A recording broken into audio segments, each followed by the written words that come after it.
안녕하세요. 커피앤톡입니다. 오늘도 와주셔서 감사드리고요. 바로 사연 읽어보겠습니다. 안녕하세요. 저는 30대 중반의 여자입니다. 결혼한 지 이제 4년 차가 되어 가는데 남편하고 워낙 오랜 기간 동안 연애를 한 탓인지 결혼을 한참 전에 한 기분이 드네요. 왜 남자들이 결혼하면 확 달라진다고 하잖아요. 전처럼 잘해주지도 않고 무심해진다고 하는데 반대로 제 남편은 가정을 이루고 나니 안정감을 찾아서 그런지 일도 더 열심히 하고 저한테도 너무 자상하게 대해줬죠. 주변에서 저희 부부를 보면 아직도 연애 때 같다면서 너무 부러워하더라고요.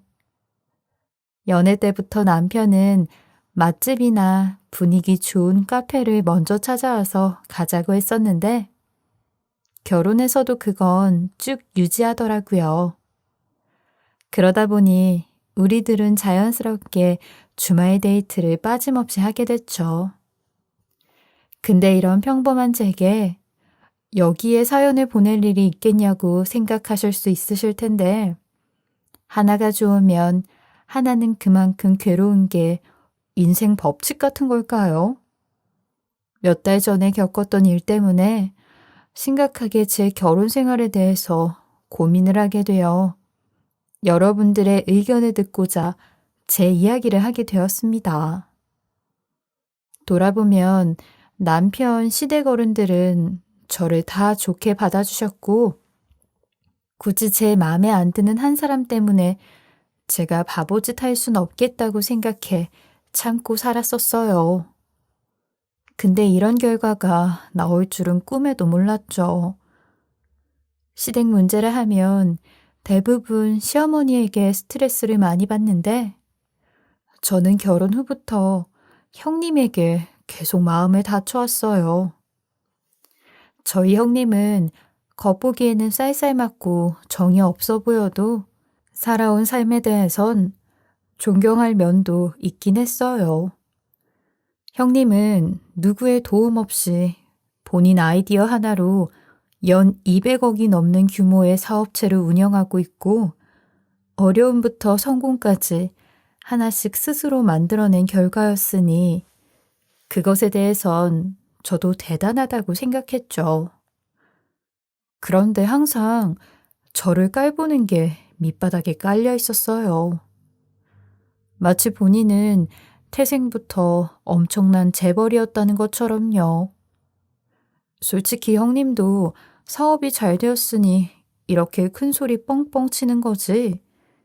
과거에는 저랑 별반 다를 게 없었는데 그런 형님이 갑자기 재벌놀이를 하는 것도 저는 너무 어처구니가 없었죠. 동서, 내가 선물을 좀 할 때가 있는데 도대체 뭘 사줘야 할지 잘 모르겠어서 동서한테 좀 물어봐야 될 것 같아. 아, 선물요? 네, 물어보세요. 어떤 분한테 드리는 건데요? 보니까 딱 동서 수준 정도로 사는 것 같더라고. 내 주변엔 그런 수준으로 사는 사람이 없어서 말이야. 네, 형님? 그게 무슨 말씀이신지. 제 수준이 뭐 어떤데요? 그냥 서민이야. 월급 간신히 200, 300 받으면서 10만 원도 저금 못하고 아둥바둥 하는 살면서 죽겠다는 소리 하는 서민. 그러니 내가 이런 사람한테 선물을 준다고 해도 과할 수 있잖아? 워낙 나랑 급 차이가 나니까. 그래서 적당한 걸로 고민하고 있는데 동서는 어떤 선물 받으면 좋아? 서민이요? 글쎄요. 뭐 대한민국에서 사는 사람들이라면 거의 대부분은 그렇게 살지 않을까요? 형님이야 워낙 돈을 잘 버시니 모르겠지만 다들 그렇게 살아요. 그리고 선물도 사람마다 달라서 제가 뭘 해드리라고 말하기가 좀 그러네요. 그분 취향을 제가 아는 것도 아니고요. 아니, 그래도 같은 계급에서 사니까 대충 필요한 건 똑같을 거 아니야. 그렇다고 내 수준에 맞게 몇백씩 하는 선물을 주면 부담스러울 거고, 그치? 나야 늘 남들한테 주는 선물은 몇백씩 하는 선물을 주지만 말이야. 당연히 몇백씩 하는 선물은 부담스럽겠죠. 전 잘 모르겠으니까 형님이 그분 취향에 맞게 하세요. 형님은 그런 제게 별 도움이 안 된다며 툴툴거리셨는데 은근히 이런 식이었어요.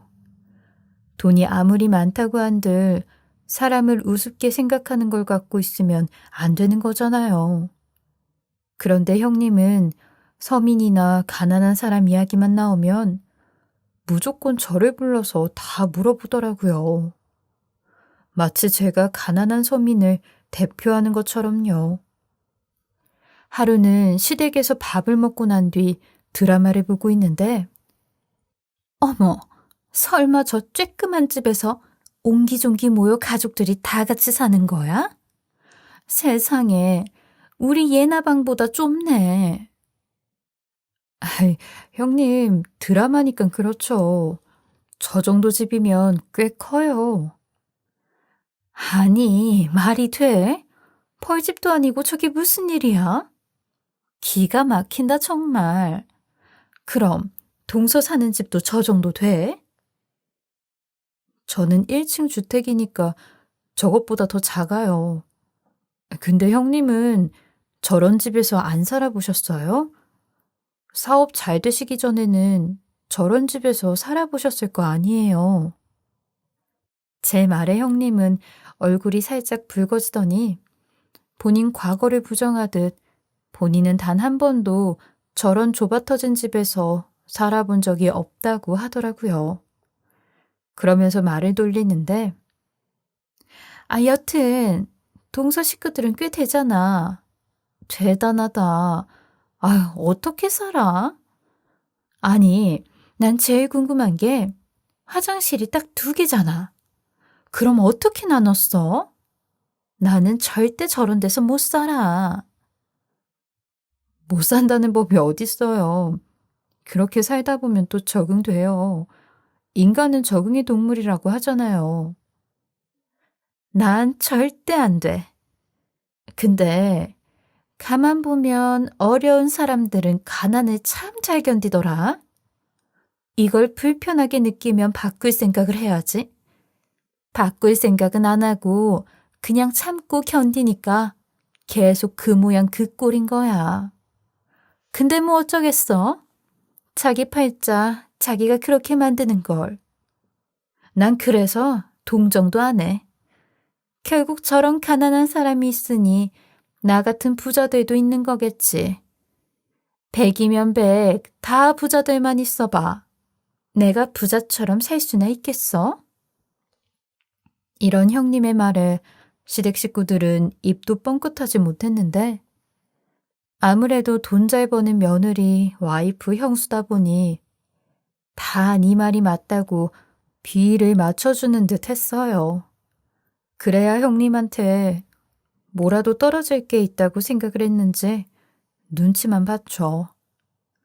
돈이 곧 권력이고 힘이란 걸 가까이 있는 형님을 통해 알게 되었어요.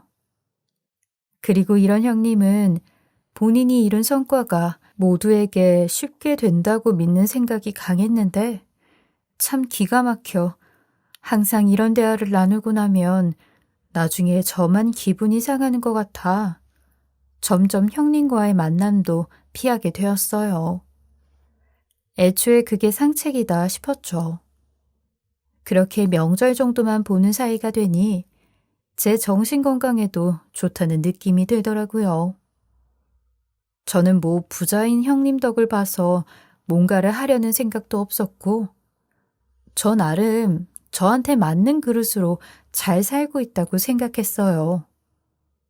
그런데 어느 날 갑자기 형님이 제게 전화가 와선 너무 온화한 목소리로 얘기를 하더라고요. 형님의 콧소리만으로도 좀 낯설었어요. 동서, 잘 지내고 있지? 요즘 왜 가족 모임 때 안 와? 서방님만 보내고. 아, 예전에는 빠짐없이 잘 왔으면서. 많이 바쁜 거야? 우리 이러다가 진짜 남 되겠어. 이게 얼마만이야? 아, 형님도 잘 지내고 계셨죠? 제가 회사에서 맡은 일이 좀 많아지는 바람에요. 그나저나 어쩐 일이세요? 어쩐 일이긴. 내 하나밖에 없는 동서 내가 챙기려고 연락했지. 우리 집 이사했잖아. 서방님한테 얘긴 들었지? 그래서 조만간 집들이 겸 해서 초대 좀 하려고. 평일 저녁에 시간 돼? 그날 가족들이 오는 건 아니고 내 지인들이 오는 자리야. 가족들은 나중에 따로 부르려고. 가족들만 오는 자리도 아니고 형님 지인들이 오는 자리인데 제가 그런 자리는 잘 안 가봐서 좀 그래요. 내가 일부러 우리 동서만 특별히 부른 거야. 그날 좋은 사람들 많이 와. 다들 사업하는 분들이시고 교수님도 계셔. 동서도 이 기회에 새로운 사람들하고 이렇게 어울려 봐야지. 세상이 얼마나 넓은데 우물 밖으로 나와. 저 형님, 초대는 감사한데 나중에 가족들 초대할 때 그때 남편이랑 같이 갈게요. 전 영 불편할 것 같아서요.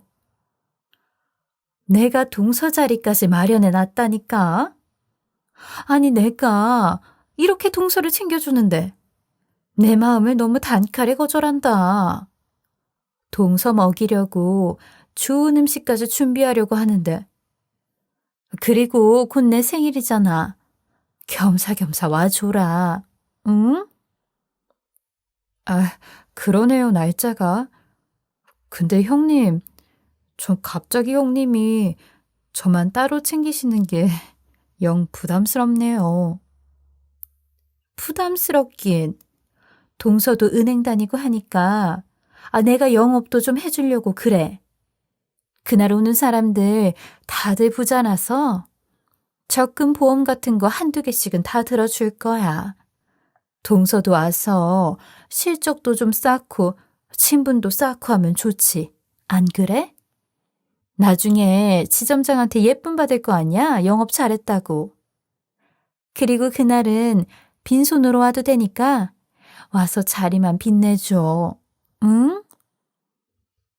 형님이 이렇게까지 저를 챙겨주는 게 조금은 석연치 않고 찝찝하긴 했지만 제 실적을 올려준다는 달콤한 꼬임에 저도 못 이기는 척 한번 가보기나 할까 하는 생각을 했어요. 그리고 그 자리가 형님의 생일도 같이 하는 자리니 빈손으로 오라고 했지만 진짜 빈손으로 갈 순 없어 작게나마 선물까지 준비를 하려고 했어요.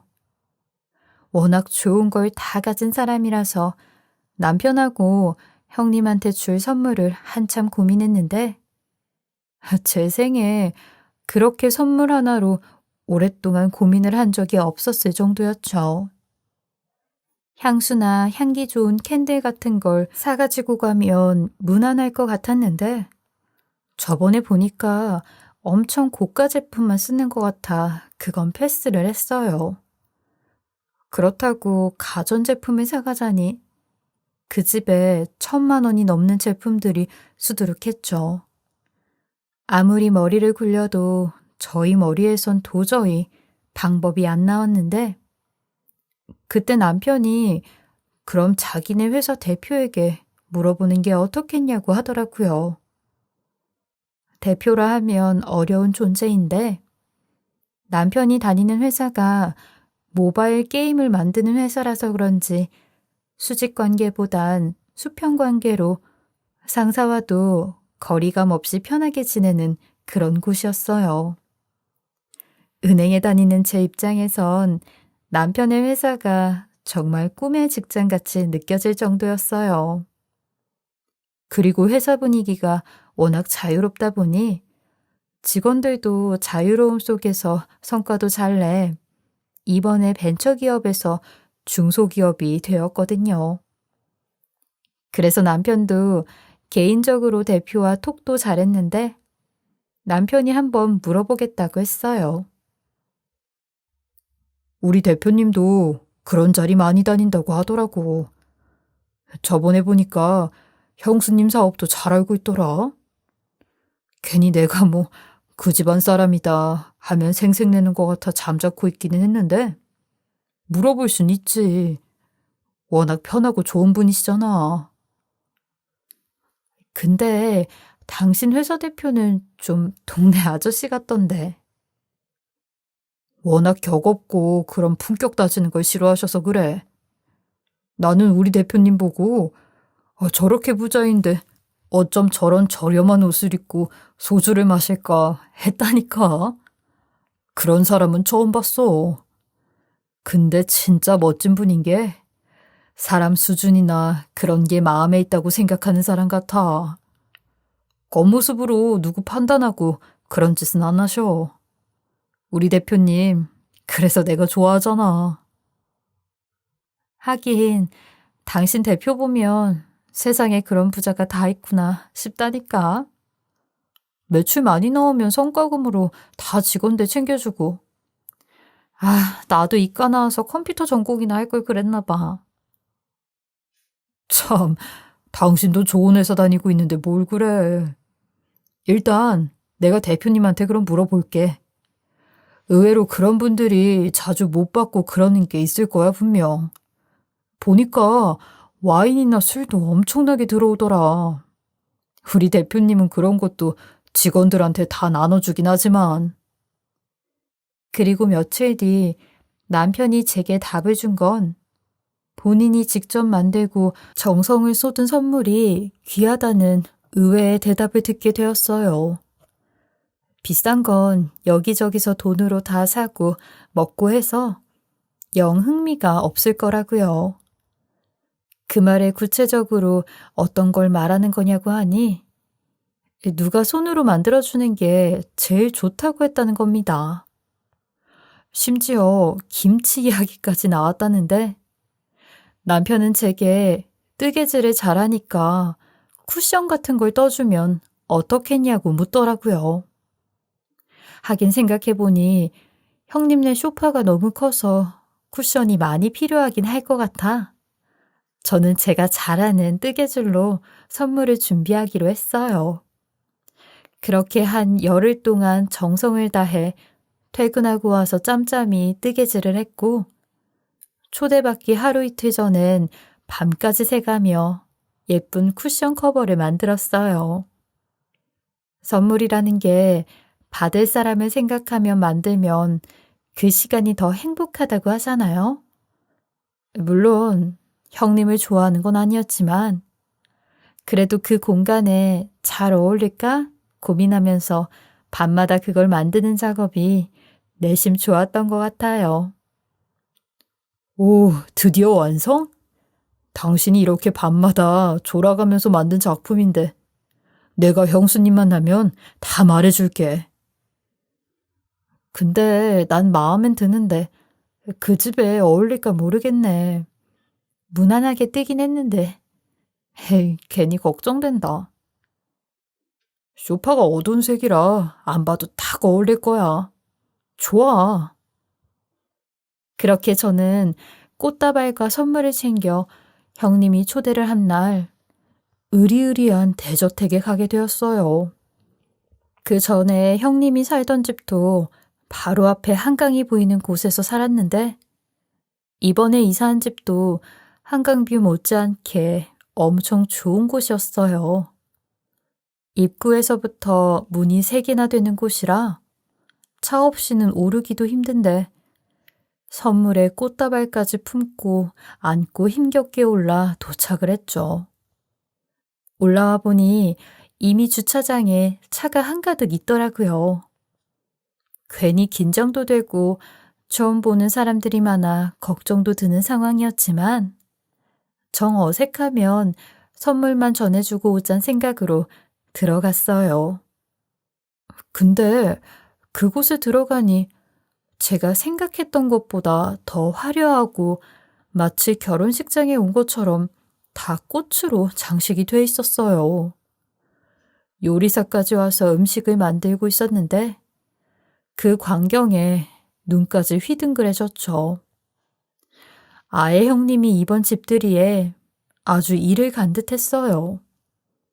이게 집에서 가능한 일인가 싶을 정도였는데 어색해하며 집 안에 들어서니 멀리서 저를 발견한 형님이 와인잔을 한 손에 들고 와선 저를 맞이하더군요.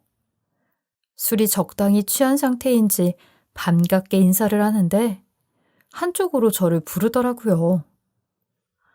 우리 동서, 어서 와. 내가 동서 올 줄 알았어. 고마워. 우리 저기로 자리 좀 옮기자. 내가 소개해 줄 사람도 있고. 네, 형님. 근데 형님, 전 이런 자리인 줄 모르고 제대로 차려입지도 못하고 퇴근하자마자 왔어요. 괜찮아, 괜찮아. 동서가 뭐 차려입으려고 해도 입고 올 옷이라도 있어? 없잖아.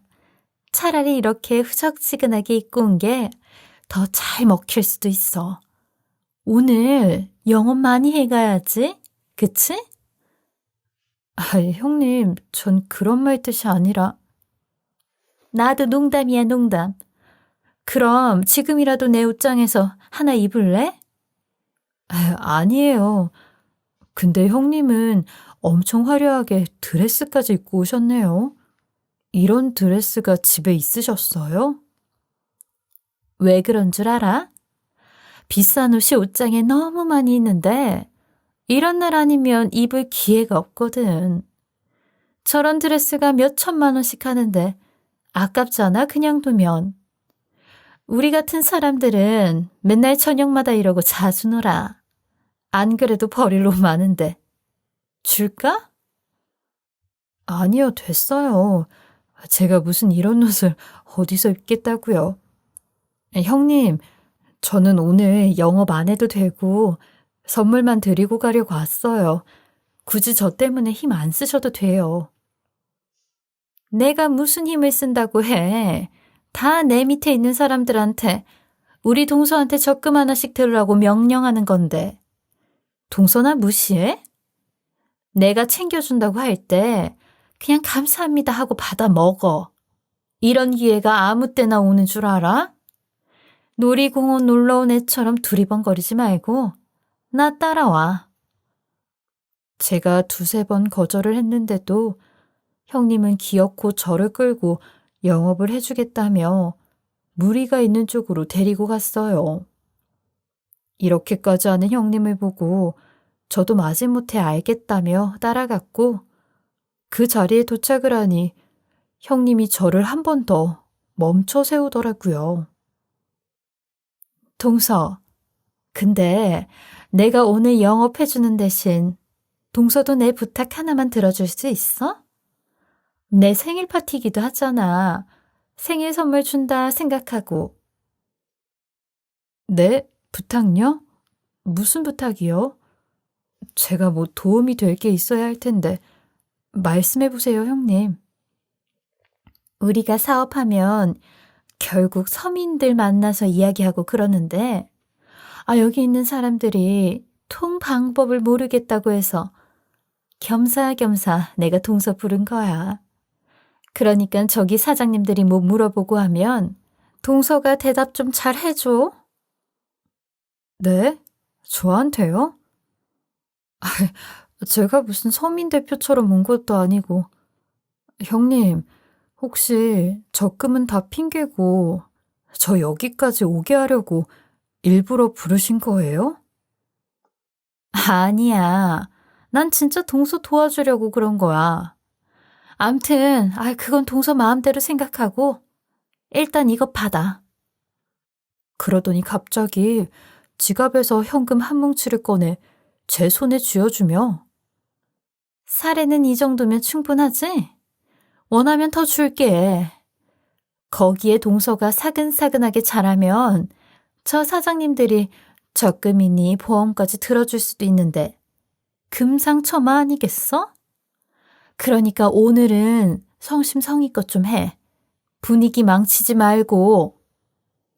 그렇게 형님은 제 팔목을 잡고 단상 같은 곳으로 올라가더니 자, 여러분. 오늘의 초대 손님. 저희 집 동서가 왔어요. 제가 어렵게 모신 손님이니 힘차게 박수 주세요. 얼떨결에 사람들 중심에 선 저는 너무 부끄럽기도 하고 모두가 저를 보고 있는 상황이 어색하기만 했어요. 그때까지만 해도 저는 형님이 워낙 단어 선택이 세서 서민이니 뭐니 그런 말을 한 거고 실제로는 소비자의 마음으로 그 사람들이 제게 질의응답을 하는 줄 알았어요. 근데 생각지도 못한 형님의 발언에 기함을 하고 말았어요. 여러분들 다들 영화 기생충 보셨죠? 이분이 그 부자 말고 가난한 집 식구들의 실사판이라고 생각하시면 돼요. 그 지하실에서 살면서 온몸을 벤 지하실 냄새부터 능력 없는 자신의 삶을 거짓으로 치장하며 저희 같은 부자들한테 빌붙어 사는 그런 기생충이요. 형님, 그게 무슨 소리예요? 지금 이게 무슨 짓거리냐고요? 형님 정말 이렇게 무식하고 개념이 없으세요? 여기 모인 사람들 다들 한 자리씩 하는 사람들이라면서요. 형님이나 이 사람들 수준이나 다 이 정도로 학급이에요? 지금 사람 세워두고 이게 뭐 하는 짓이냐고요? 저는 너무 화가 나 마이크가 쨍하고 울릴 정도로 소리를 확 지르자 형님이 제게 귓속말로 내가 협조하라고 돈까지 쥐어줬잖아. 그럼 가만히 있어. 하는데 제가 계속 난리를 치자 이내 제 마이크 소리를 꺼버리고 자기 할 말만 계속하기 시작하는 겁니다. 아무튼 우리가 만나볼 수도 없는 상황에서 살고 있는 분이고 저는 우리 동서 보면 너무 신기해요. 먹는 것부터 입는 거, 사는 곳까지 너무 처음 보니까 꼭 드라마 세트장 보는 것 같고 영화 같고 그래요. 여러분도 오늘 그렇죠? 형님의 말에 거기 있던 사람들은 호응을 하고 질문은 언제 할 수 있냐고 물었어요. 21세기에 아직도 이런 말도 안 되는 일이 벌어질 수 있나 입이 안 다물어질 정도였죠. 이제 질의응답을 갖겠어요. 우리가 함께 살아야 할 사람은 바로 이런 분들이니까 오늘 한번 보시고 이야기도 자세히 나누시길 바랍니다. 그리고 질문이 길어진다 생각되시면은 꼭 우리 동서에게 팁을 주세요. 안 그러면 사람이 입을 열기 싫어지니까요. 기생충 팔자들은 더 심하니까요. 아셨죠? 형님의 이런 말도 안 되는 이야기에 누구라도 이게 잘못됐다고 무슨 권한으로 나를 기생충이니 벌레 취급하는지 저 대신 소리를 질러줄 줄 알았는데 그런 사람은 단 한 명도 없었고 되려 위아래로 훑어보며 휘바람까지 불고 환호성을 지르더라고요. 이런 상식 밖의 사람들도 문제지만 이딴 자리를 마련한 형님한테 제일 열이 받았고 저도 눈이 돌아가 형님이 들고 있던 마이크를 빼서 바닥으로 내리꽂은 뒤 형님의 과거를 이 자리에서 다 밝힐 거라고 했어요. 당신도 과거엔 기생충 아니었냐고요. 뭐 언제부터 그렇게 잘 살았다고 잘 산 지 얼마나 됐다고 사람을 이딴 식으로 대우하냐고. 당신 이거 다 자격지심이고 과거에 대한 열등감이라고. 내가 마이크 들고 떠들면 당신도 끝장이라고 막 소리를 질렀어요. 그러니 형님이 금세 얼굴이 새빨갛게 달아올라 저보고 입 안 다무냐고 한마디만 더 나불대면 그땐 가만히 안 있겠다고 하는데 저도 형님에 맞서 뭐 어쩔 거냐고 대더니 글쎄, 제게 손을 올리며 제 입을 세게 틀어막기 시작하는 겁니다. 가뜩이나 형님이 저보다 덩치가 더 커서 밑에서 누르는 힘에 저는 속절없이 그대로 주저앉게 되었어요. 그리곤 제가 가지고 온 선물을 뺏어들곤 이딴 걸 선물로 가지고 왔냐며 사람들을 향해 기생충 세상에 사는 동서님이 선물을 준비했는데 같이 열어보자고 하였고, 제가 준비한 걸 꺼내보더니 모든 사람들이 박장대소를 하며 웃더군요. 이딴 걸 선물이라고 가지고 왔네요, 여러분. 뭐 의류 수거하면서 갖고 온 건가요? 용도가 뭐야 이게? 걸레를 선물로 준 것 같은데? 동서는 나 엿먹이려고 걸레를 선물로 가지고 온 거야? 여러분, 우린 이런 선물을 해볼 생각도 안 해봤잖아요? 이렇게 서로의 삶을 알아가는 거예요. 의미 있죠, 오늘? 그러더니 갑자기 형님이 마당에 있던 계집에 제가 뜬 쿠션 커버를 던지더라고요. 그게 날아가는 순간 며칠이고 생각하면서 만든 제 정성까지도 다 짓밟히는 기분이 들었어요. 지금 이렇게 형님에게 짓밟힌 것도 너무 억울한데 사람 성의까지 이렇게 취급하는 건 아니다 싶었고, 저는 젖먹던 힘까지 짜내 저를 짓밟고 있던 형님의 다리를 내팽개치고 그대로 박차고 마당을 나왔습니다. 형님을 포함해 거기 있던 사람들은 제 등 뒤에서 오늘 완전히 코미디 연극 하나 보는 것 같다며 깔깔거리고 수군대는데, 그 몇 분 사이 있었던 일들이 제게는 너무나도 큰 트라우마가 되었고, 그들 앞에서는 죽어도 눈물을 보이고 싶지 않아서 입술을 꽉 깨물고 마당으로 나와 주저앉아 버렸어요. 그런데 마당에 앉아있던 어떤 여자 한 분이 제 팔을 낚아채듯 잡더니 저를 다시 안으로 데려가려고 하는 겁니다. 하도 무시와 치욕을 당한 자리라서 그런지 형님 외에 그냥 여기 모인 인간 모두가 금수만도 못하게 느껴져서, 뭐예요 당신? 이거 나요. 놓으라고요. 무슨 짓이야? 또 저 안으로 데려가 광대짓만도 못한 벌레 취급을 받을 상황이 싫어서 저는 뿌리치려 애를 썼죠. 그런데 이대로 가면 저 인간들만 좋은 거예요. 뭐라고요? 지금 뭔 소리를 하는 거예요? 저 인간들 깔깔대는 거 왜 참으세요? 참을 이유가 없잖아요? 저도 이런 모임인 줄은 모르고 초대받고 왔는데 이건 아닌 것 같네요. 본인 삶을 다 함부로 주물러버리고 선생님이 애쓰고 정성까지 들인 선물을 그렇게 하는 가족이란 사람한테 인정하고 갈 생각이냐고요. 그럼 얼마나 더 우스워져요? 저기 못 들어가요. 저 사람들 돈은 넘쳐도 인간은 덜 된 사람들이에요. 그러니까 고작 돈 없다고 물러설 필요 없다고요. 갑시다. 내가 다 정리할 테니까. 그리고 자기를 믿어보라는 듯 떳떳하게 들어섰는데 그 여자분 뒤를 따라 용기를 내서 한 걸음 내디뎠죠. 저는 다시 제가 들어와서 그 사람들이 야유나 보내고 그럴 줄 알았는데 모든 상황이 그분의 등장으로 고요해지며 집중되었고, 모든 사람들이 이분에게 머리를 조아리며 어쩔 줄 몰라 하는 게 느껴지더라고요. 그중 제일 놀라 자빠지는 건 오늘 파티의 주최자인 형님이었어요. 아니, 회장님이 어떻게, 여길 말도 없이 어떻게. 이 꼴 보여주려고 오늘 나를 부른 겁니까, 박 대표? 박 대표, 이렇게 저질이고 지저분한 사람이었어요? 아니, 회장님께서는 오늘 못 오신다고 하시지 않으셨나요? 저는 당연히 회장님께서 불참을 하신다고 하셔서.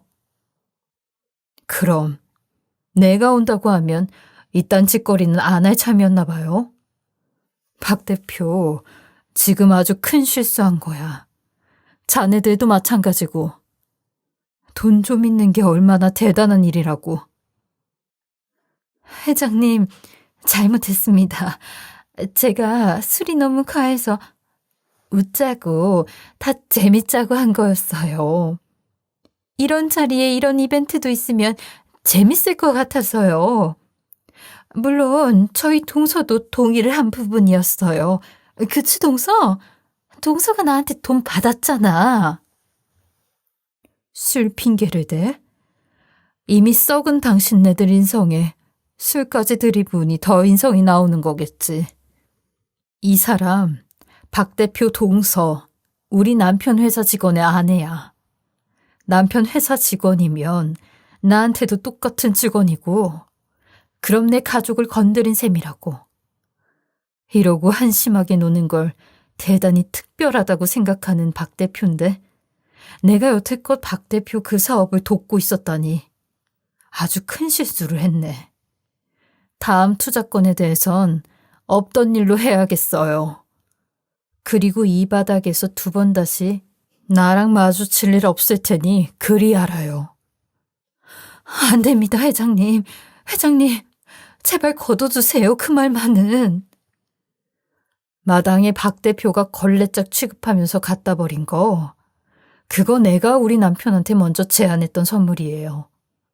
그래서 내가 이 뜨개 쿠션을 알고 있었고, 이런 작은 거에도 감사할 줄 모르고 선물이며 사람을 걸레짝 취급하는 당신인데 어떻게 교육 관련된 사업을 같이 할 수 있겠냐고요.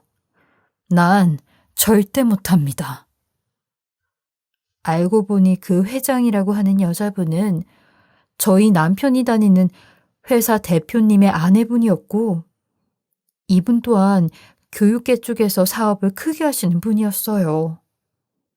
게다가 형님한테 줄 선물 또한 이분이 아이디어를 내셔서 남편의 대표가 저희 남편에게 이야기를 한 거였더라고요. 그리고 제가 만든 뜨개 쿠션도 한 번에 알아볼 수 있었던 게, 남편이 다 완성된 뜨개 쿠션을 본인 대표한테 보내줬었는데 그 사진을 봤다고 하더라고요. 어떻게 이런 우연이 있을 수 있는지 정말 하늘이 절 보살피고 있구나 싶었어요. 형님 또한 이 회장님이라고 하는 분과 저와의 관계를 알자마자 제 바지가랑이를 붙잡고 싹싹 빌기 시작하더군요. 동서, 내가 잘못했어. 내가 장난이 좀 과했어. 나 다친 심 아니야. 동서도 잘 알잖아. 내가 원래 좀 모든 일에 과하다는 거. 그니까 회장님께 제발 잘 좀 말씀드려줘라. 응? 내가 동서가 하라는 대로 다 할게. 이런 형님의 돌변한 태도도 끔찍스러웠지만 돈 앞에 사람이 이렇게나 무기력하구나 싶은 생각이 들어 더 괘씸하고 불쌍하지도 않았어요. 이거 나요. 아까는 그렇게 서커스단의 곰처럼 대하더니 이제 와서 제가 사람처럼 보여요? 형님 하는 짓거리 보니까 정말 돈밖에 없단 말이 많네요. 내가 너무 오버했어. 미안해. 잘못했어, 동서. 회장님, 제가 오늘 일은 동서에게 사죄를 하겠습니다. 그러니까 부디 사업일은. 내가 입으로 뱉은 말 걷어들인 거 본 적 있어요? 나는 내 말은 금처럼 지키는 사람입니다. 박 대표는 우리랑 일할 자격 자체가 없는 자격 박탈자라고요. 형님, 이거 놓으세요. 더 말하고 싶지 않으니까. 솔직히 말씀드리면 저는 형님이 기생충 같아요. 돈에 좀 먹혀서 사는 벌레요. 앞으론 더 이상 엮이지 않았으면 좋겠네요. 그 회장님 또한 정리됐으면 이만 가자고 하였고, 저는 그분과 함께 밖으로 나와 한참이나 더 이야기를 나눴어요. 저는 뭐라고 말씀을 드려야 할지 몰라 감사하다는 말만 했고, 이 회장님은 본인이 더 고맙다며, 사실 저희 형님이 긴가민가 했었는데 제대로 볼 기회가 없었다고 하더라고요. 근데 오늘 다 봐버렸으니 같이 하던 사업은 끝을 내는 게 맞다고, 그게 본인 신념이라고 했어요. 그분의 말을 듣곤 사람 됨됨이만 되면 어려운 고비는 얼마든 지나가는 법이라 생각이 들었네요. 남편이 항상 회사 대표가 좋은 분이라고 말을 했었는데, 그런 분 옆에 이렇게 더 좋은 분이 아내로 있으니 이분들은 성공을 할 수밖에 없는 사람들이다 싶었어요. 그리고 헤어질 때쯤 이 회장님이 제게 본인의 명함을 한 장 주며 제 뜨개 솜씨가 보통이 아니라고, 아이들 교구 만들 때 제 도움이 필요할 것 같다며 연락을 해도 되겠냐고 하시더라고요. 저는 언제든지 연락을 주시라고 하였고, 그 명함을 손에 쥐고 집으로 돌아오는데 괜히 제 어깨가 펴지는 듯한 느낌이 들었어요. 그 짧은 몇 시간 동안 냉탕과 온탕을 번갈아 드나든 기분이었죠. 이날 이후로 형님은 꾸준히 집 앞까지 찾아와 무릎까지 꿇으며 제게 살려달라 빌었는데 저는 눈 깜짝 하나 안 했어요. 아주버님까지 나서서 저희 남편을 설득했는데 저희 남편 또한 제가 당한 모욕적인 일들을 절대로 용서할 수 없다며 형제간의 연도 끊자고 간경하게 나갔어요. 결국 형님은 그 회장님을 믿고 무리하게 벌려놓은 일들이 해결이 안 돼 빚더미에 앉게 되었고, 평생을 바친 사업을 접을 수밖에 없었어요. 형님이 제게 그랬듯 저는 다른 삶처럼 그냥 구경만 하고 있었어요. 그리고 과거의 삶으로 돌아가는 게 죽을 만큼 싫었던 형님은 애들까지 아주버님에게 다 내팽개치고 도망을 가버렸는데 지금 몇 개월째 깜깜무소식이에요. 워낙 자기 팔자 개척하는 법을 잘 아시니 어떻게든 되겠죠. 그리고 저는 이 감사함을 어떻게 전해야 할까 싶어 남편을 통해 제 정성과 마음이 담긴 뜨개질로 선물을 전했어요. 그러니 그 선물을 받은 회장님이 나중에 저희 집에 초대를 해달라 하시더라고요. 그래서 조만간 회장님과 남편의 대표님과 만나 인생 이야기를 좀 더 깊게 나눠볼까 합니다. 같은 돈 많은 사람이어도 그분 말처럼 됨됨이가 있는 사람이 있으니 저도 그런 분들이라면 이야기를 들어보고 싶더라고요. 살면서 제가 이런 일을 겪을 줄은 정말 꿈에도 몰랐는데 저한테도 이런 일이 일어날 수 있구나 싶어 여러분들에게 들려드리고 싶었어요. 제 기막힌 이야기 들어주셔서 감사하고요. 여러분들은 앞날에 늘 행복만 가득하셨으면 좋겠습니다. 지금까지 커피앤톡이었습니다. 오늘도 끝까지 함께 해주셔서 감사하고요. 저는 다음 영상으로 또 찾아뵙겠습니다.